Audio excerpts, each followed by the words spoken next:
Assalamualaikum warahmatullahi wabarakatuh. Di sini saya akan menjelaskan tentang hasil diskusi dari kelompok 2, yaitu mengenai etika dan etiket. Oke, sebelumnya perkenalkan, nama saya adalah Julius Putra. Saya sebagai pemateri pertama dan dilanjutkan oleh Laila Fadila sebagai pemateri kedua. Oke, dilanjut saja, yaitu yang pertama adalah pengertian etika. Etika asalnya dari kata Latin yang bernama ethicus, yang dalam bahasa Yunani artinya adalah ethikos, yang artinya kebiasaan. Dan jika dalam bahasa Indonesia, etika atau etik yang dimana bisa disebut sebagai kesusilaan, yang berarti norma-norma atau kaidah peraturan hidup dan perintah, yang dimana semua ini berkaitan dengan nilai-nilai tata cara hidup yang baik, aturan hidup yang baik, dan sesuai semua kebiasaan yang dianut dan diwariskan oleh satu orang ke orang yang lain atau generasi satu ke generasi selanjutnya. Contoh dari etika adalah yang pertama, apakah pegawai bank mematuhi, menghormati, dan memegang segala macam peraturan? Yang kedua, apakah pegawai bank jujur dalam melakukan pencatatan keuangan dan dalam kerjasama tim? Selanjutnya yaitu beberapa pengertian etika menurut para ahli. Yang saya ambil di sini adalah Dr. Andes O.P. Simorangkir. Pandangan di mata manusia dalam berperilaku menurut ukuran tata cara dan nilai yang baik sesuai aturan dan norma yang ada. Yang kedua adalah Dr.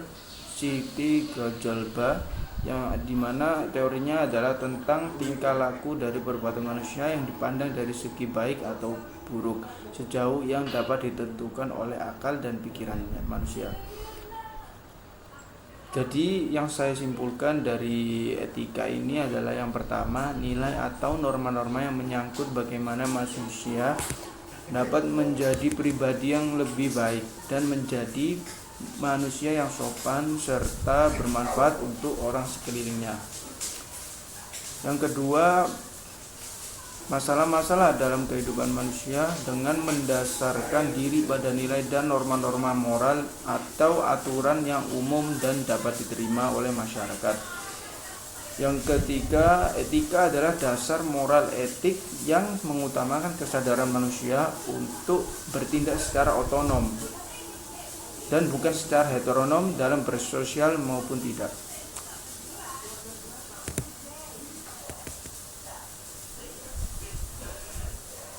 Jadi bebas tetapi dapat dipertanggungjawabkan. Kebebasan dan tanggung jawab adalah unsur pokok dari otonomi moral yang merupakan salah satu prinsip utama moralitas termasuk etika dalam berbisnis.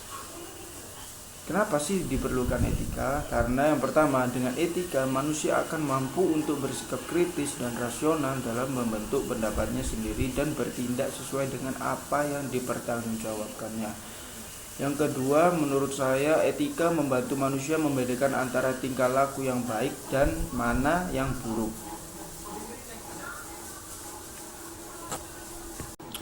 Selanjutnya yaitu pengertian etiket. Etiket menyangkut cara melakukan perbuatan manusia. Artinya cara yang ditentukan dan diharapkan dalam sebuah kalangan tertentu. Sedangkan etika tidak terbatas pada cara melakukan suatu perbuatan, melainkan etika memberi norma tentang perbuatan itu sendiri serta membahas tentang masalah apakah perbuatan tersebut boleh dilakukan atau tidak boleh dilakukan.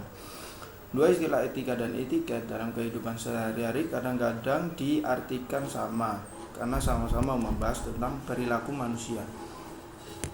Kedua istilah tersebut memang hampir sama pengertiannya, hanya dalam hal titik berat penerapan atau pelaksanaan yang berbeda. Etiket hanya berlaku untuk pergaulan, yang dimana etiket hanya berlaku apabila ada orang lain atau saksi mata. Sedangkan etika selalu berlaku walaupun tidak ada orang lain, contohnya saya sendiri, dan tidak ada orang yang melihat. Etiket bersifat relatif, artinya adalah seseorang yang dianggap melanggar etiket pada salah satu kebudayaan belum tentu dianggap melanggar pada kebudayaan yang lain. Sedangkan etika bersifat tetap dan tidak dapat ditawar. Etiket hanya memandang manusia dari segi lahiriah saja atau dari segi luarnya saja. Sedangkan etika memandang manusia dari segi dalam, yang dimana orang yang memegang teguh etiket masih bisa bersifat munafik. Sebaliknya, orang yang berpegang teguh pada etika tidak akan bersifat munafik. Karena apabila orang tersebut munafik, maka orang tersebut tidak bersikap etis atau tidak memiliki etiket orang yang benar-benar baik. Contoh dari etiket yaitu yang pertama, bagaimana seseorang perbankan berpenampilan seperti orang yang sedang bekerja atau yang berpakaian rapi, seperti itu contohnya. Yang kedua, menurut saya, bagaimana seorang pegawai bank berbicara terhadap bawahan, nasabah, sesama rekan, pejabat negara atau pemerintah atau nasabah yang lain atau umurnya yang berbeda. Oke, selanjutnya yaitu perbedaan antara etika dan etiket. Yang selanjutnya yaitu perbedaan etika dan etiket. Nah, tadi kan sudah dijelaskan pengertian etika dan etiket oleh Julio. Nah, dari situ saja sudah terdapat perbedaan yang terjadi signifikan. Nah, oleh karena itu saya akan menjelaskan perbedaan lebih lanjut antara etika dan etiket. Nah, langsung saja yang pertama yaitu etika lebih melihat dari sisi batinnya yang lebih pada perilaku etis yang benar sungguh dari dalam hati tanpa ada kemunafikan. Nah, sedangkan di dalam etiket hanya memandang manusia dari lahirnya, bukan dari sisi batinnya. Artinya, etiket hanya melihat dari sisi penampilan atau melihat dari segi pandang fisik secara luarnya saja. Nah, maksud dari sini yaitu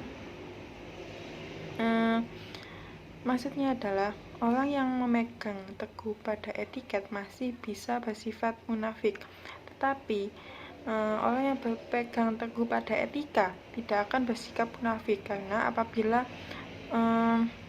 orang tersebut munafik, maka orang tersebut tidak bersikap etis atau tidak benar-benar menerapkan etika di dalam hidupnya. Lalu yang kedua yaitu etika tidak membatasi diri pada soal, cara, dan bagaimana suatu tindakan harus dilakukan. Etika dalam hal ini memberi norma atau tekanan mengenai perbuatan itu sendiri. Sedangkan etiket selalu berhubungan dengan cara atau bagaimana suatu perbuatan harus kita lakukan.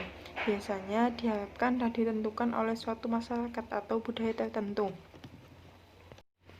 Yang ketiga yaitu etika lebih bersifat absolut atau mutlak, yaitu tanpa memandang tempat, waktu, atau situasi dimanapun dan kapanpun. Maksud dari absolut yaitu etika memiliki ketentuan atau prinsip yang tidak bisa ditawar lagi, di mana perbuatan baik mendapatkan pujian, sedangkan perbuatan yang buruk harus mendapatkan sanksi atau hukuman. Contohnya membunuh, maka dia akan mendapatkan hukuman. Lalu yang selanjutnya yaitu etiket bersifat relatif, tidak mutlak dan tidak permanen. Artinya etiket tidak bisa diterapkan di berbagai tempat atau dalam semua periode waktu. Maksudnya yaitu sesuatu yang menurut suatu budaya dianggap sebagai hal yang tidak sopan, akan tetapi belum tentu budaya lain memiliki anggapan yang sama, bila saja hal itu dianggap sebagai hal yang wajar atau tidak sopan.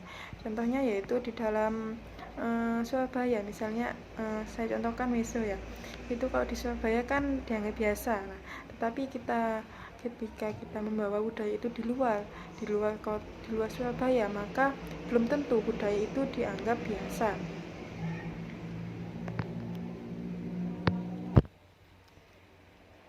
Lalu yang keempat yaitu etika. Ada atau tidak ada orang lain tetap berlaku dan tetap dijadikan sebagai pedoman yang harus dilakukan.